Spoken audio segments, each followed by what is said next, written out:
Boa tarde, que a graça e a paz do Senhor Jesus Cristo esteja com todos nós que estamos agora ouvindo esse vídeo, amém?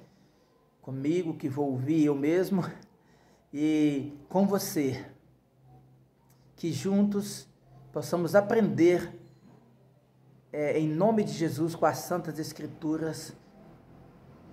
Esse tema é sobre batismo com o Espírito Santo. E para isso nós vamos falar sobre Atos e Coríntios também, porque vamos falar sobre batismo com o Espírito Santo e dons espirituais. Há diversas correntes de pensamento a respeito deste assunto, porém, não quero aqui cravar mais uma ou a minha.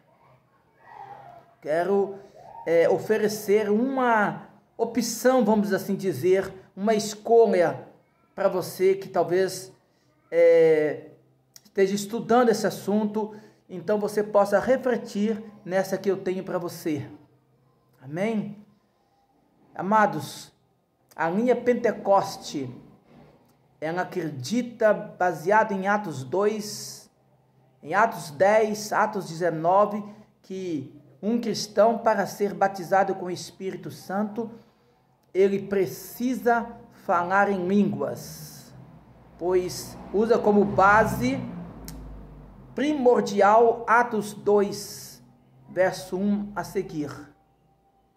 E essa linha de pensamento é muito forte, essa linha de pensamento está correta, essa linha de pensamento ela é compartilhada por muitos cristãos, por algumas denominações, ministério, ela é compartilhada, ela é defendida de uma maneira rigorosamente, de que para ser batizado com o Espírito Santo é preciso falar em línguas.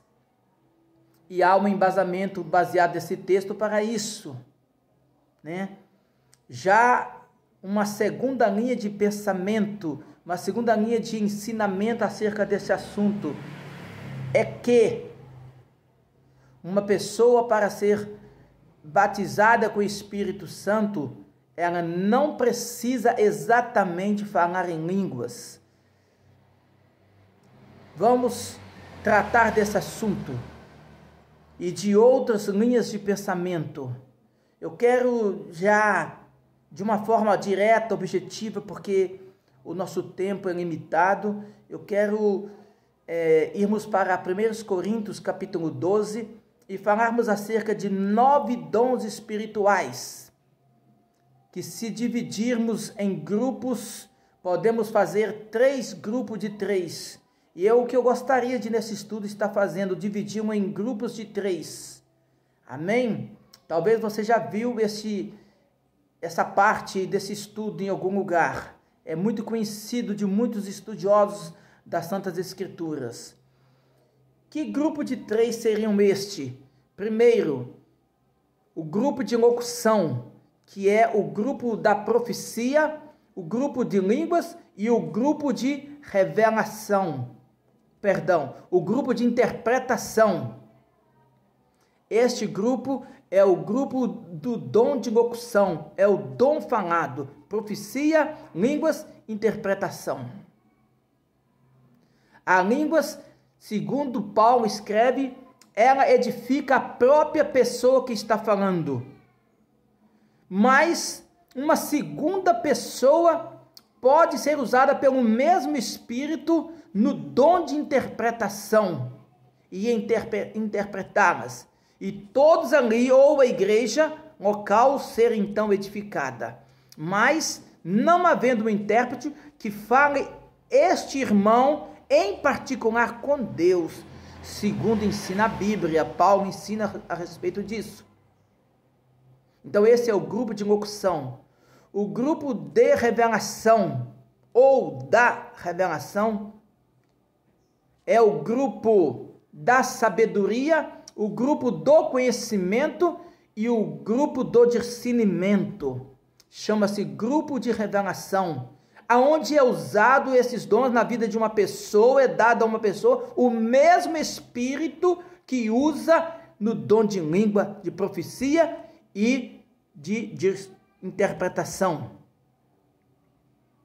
Nós temos um terceiro grupo que é chamado grupo do poder, que é o grupo da fé, cura e milagre. É um grupo muito poderoso, onde as pessoas que são usadas nesse dom também são usadas pelo mesmo Espírito Santo dos demais grupos. É bom nós ressaltarmos que a nenhum cristão é dado dom espiritual, ou é batizado com o Espírito Santo, vamos assim falar também, para se vangloriar, se ensoberbecer, para se achar melhor do que outros cristãos. A escada de subir para Deus é para baixo. Esses dons são ferramentas que o Espírito Santo nos traz para a edificação do corpo da igreja, não para envaidecer os corações individuais de quem quer que seja, pois no corpo de Cristo ninguém é maior do que ninguém, ninguém é menor do que ninguém. Amém, amados?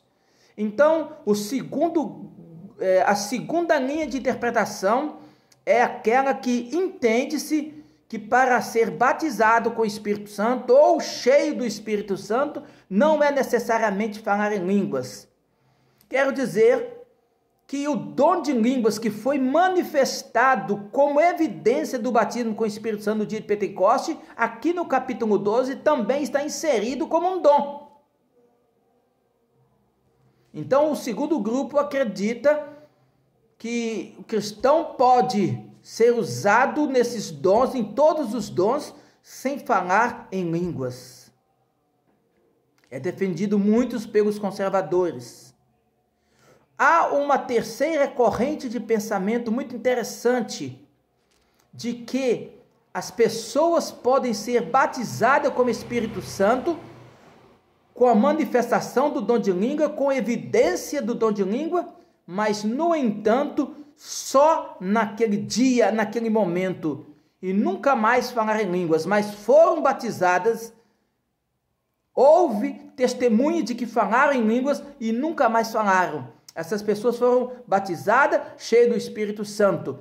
Mas nem sempre, amados, estar batizado com o Espírito Santo é sinônimo de uma vida definitiva de que ele está cheio.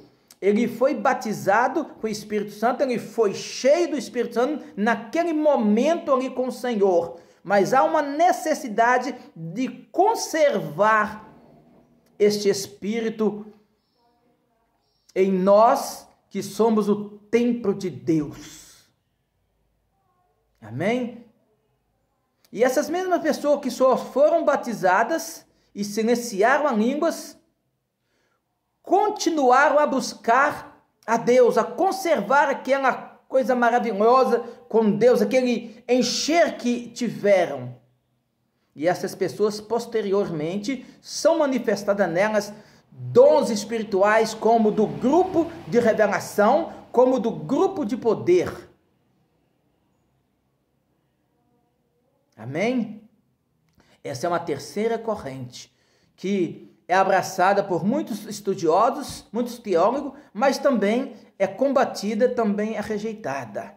Três correntes, que para ser batizado com o Espírito Santo, tem que falar línguas. Para a segunda corrente, que para ser batizado com o Espírito Santo, não é necessariamente falar línguas. Se recebeu qualquer outro tipo de dons, já é uma evidência de uma vida cheia de Deus. Acredito, concordo, aceito. Mas essa vida dele, tanto quanto para aquele que foi batizado com o Espírito Santo, precisa ser contínua.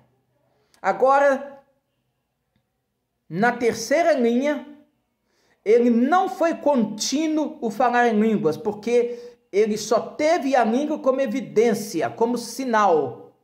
Mas ele não recebeu de uma forma exata o dom de língua.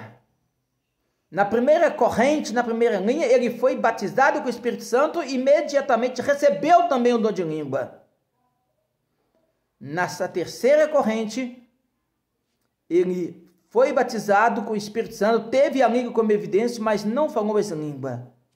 Pastor, mas por que levantar essas linhas de pensamento? Porque existe em nosso meio, principalmente essa terceira corrente, pessoas que foram batizadas com línguas e nunca mais falaram línguas, pastores de diversos ministérios, obreiros, teólogos, homens cheios da graça de Deus, homem usado por Deus de maneira poderosa no campo da revelação, com conhecimento, com sabedoria, com discernimento, homens que são usados com o dom da fé, não essa fé natural, não essa fé que muitos conhecem, mas a fé capaz de operar milagre, que vem acompanhado da cura e do dom de milagre, ou seja, o dom de maravilha. Mas, no entanto, nunca mais falaram em línguas. Quantos de nós conhecemos?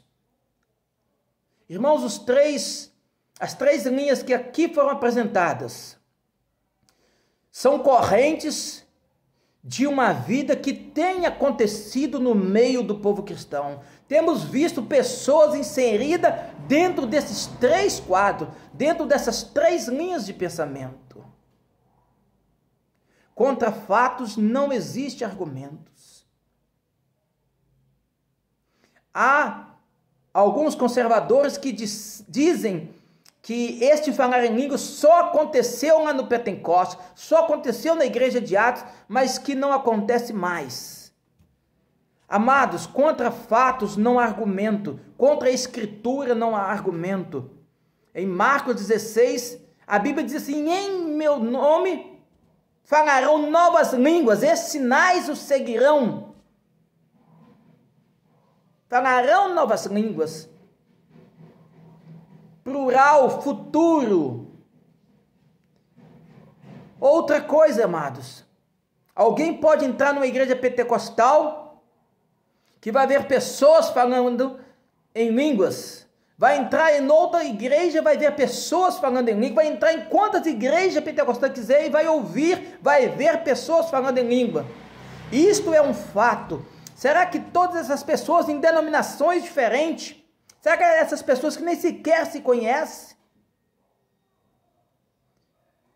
Será que isto não é uma ação do Espírito Santo na sua própria igreja que você já foi membro, já passou, já visitou? Será que estão todas enganando o grupo, enganando a si mesmo, enganando seus irmãos? Não é. Não são. É uma ação poderosa do Espírito Santo. Os conservadores que não acreditam que o que aconteceu em Atos não acontece hoje, o falar em línguas, eu digo com muito carinho, com muito amor, não é razoável dizer que hoje não acontece mais, porque está acontecendo. É inegável. Existem igrejas que congregam, glória a Deus, irmãos tradicionais com irmãos pentecostais, se respeitam, se amam. E esses crentes conservadores, membros de igrejas pentecostais, estão vendo isso, mas às vezes ignoram. Contra fatos não há argumento. Não tem como argumentar. Que Deus te abençoe de uma maneira poderosa. Que você que ainda não recebeu a manifestação do batismo com o Espírito Santo, seja com a língua e o dom de língua, seja só com o da língua como evidência, que você que ainda não recebeu o batismo com o Espírito Santo como evidência, os dons do grupo de revelação, com os dons do grupo de poder, eu vou te dar um conselho nesta tarde. Busca essa experiência com Deus, porque Deus quer te usar nos dons espirituais. Nem todos podem ter o mesmo dom. No corpo, Paulo disse isso numa pergunta retórica: falam todas as línguas? São todos apóstolos? São todos profetas? Tem todos os mesmos dons? Não tem. Não. A resposta é não. O Espírito Santo tem, da parte dele, um dom para você, ou talvez mais de um dom, talvez dons o Espírito Santo tem para você. Busque, Não desista. E enquanto você está buscando, você está mergulhando numa comunhão profunda com o Espírito Santo. E Deus está se alegrando por ver, por ouvir, está recebendo as suas orações. Se a trombeta tocar nesse momento que você está nessa busca intensa, constante, no soar da última trombeta você vai. Que Deus te abençoe no nome de Jesus Cristo. Fique com Deus.